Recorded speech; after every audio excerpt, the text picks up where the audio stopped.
Materi yang akan kita pelajari yaitu tentang seni lukis. Apakah kamu mengetahui tentang seni lukis? Adakah yang sudah mengenal materi seni lukis? Sebelum kita masuk pada pembahasan, kita harus mengetahui terlebih dahulu pengertian dari seni lukis. Pengertian dari seni lukis yaitu kebebasan berekspresi sebagai ungkapan perasaan manusia yang dituangkan dalam bidang dua dimensional dengan menggunakan garis dan warna. Jadi, seni lukis ini termasuk pada karya seni rupa dua dimensi. Selain mengenal pengertian dari seni lukis, kalian juga harus mengenal pengertian dari melukis. Melukis itu adalah kegiatan seni lukis di permukaan yang datar dengan melibatkan ekspresi, emosi, dan gagasan secara penuh. Jadi, kegiatannya dinamakan kegiatan melukis.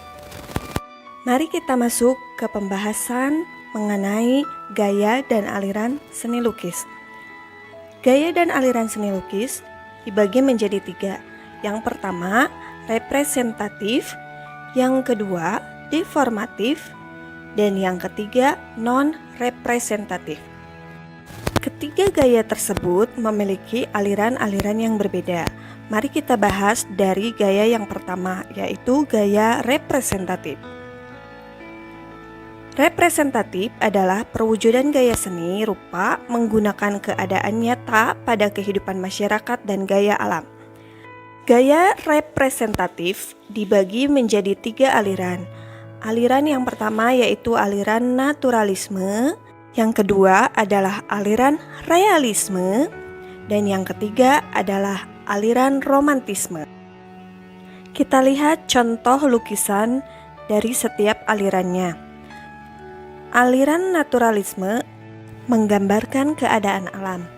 Pada lukisan tersebut terlihat ada sawah, ada pegunungan, dan pemandangan alam lainnya. Yang kedua, realisme, yaitu kehidupan masyarakat. Pada contoh gambar tersebut, ada beberapa petani yang sedang mengolah sawah. Dan yang ketiga adalah romantisme. Lukisan yang menggambarkan cerita romantis, peristiwa yang dahsyat, tragedi, ataupun sejarah. Selanjutnya, gaya deformatif, yaitu perubahan bentuk dari aslinya sehingga menghasilkan bentuk baru, namun tidak meninggalkan bentuk dasar aslinya. Dibagi menjadi 4 aliran. Yang pertama, ekspresionisme, yang kedua, aliran impresionisme, ketiga, aliran surrealisme, dan yang keempat, aliran kubisme. Kita bahas terlebih dahulu aliran ekspresionisme, yaitu aliran seni rupa yang penggambarannya sesuai dengan keadaan jiwa sang pelukis yang spontan pada saat melihat objek lukisannya. Di samping ini adalah contoh lukisan dari aliran ekspresionisme.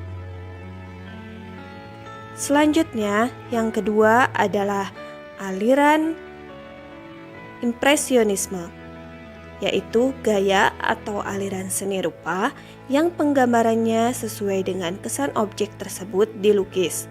Impresionisme berasal dari kata impression yang berarti kesan sesaat. Di samping ini adalah contoh lukisan dari aliran impresionisme. Untuk yang ketiga, yaitu aliran surrealisme, adalah aliran atau gaya seni rupa yang melebih-lebihkan kenyataan, kebanyakan yang menyerupai bentuk-bentuk yang sering ada di dalam mimpi. Di samping ini adalah contoh lukisan yang mengandung aliran surrealisme. Jadi, lukisan dengan aliran surrealisme ini tidak sesuai dengan logika manusia pada umumnya. Selanjutnya, yang keempat adalah aliran kubisme. Aliran atau gaya seni rupa yang penggambarannya berupa bidang persegi 4 atau bentuk dasarnya kubus. Kubisme berasal dari kata kubus yang berarti bidang atau bentuk persegi 4. Di samping ini adalah contoh lukisan yang memiliki aliran kubisme. Selanjutnya, gaya non-representatif. Seni lukis yang penggambarannya dengan bentuk yang sulit untuk dikenali atau dengan kata lain bersifat abstrak. Contoh lukisannya ada di samping berikut.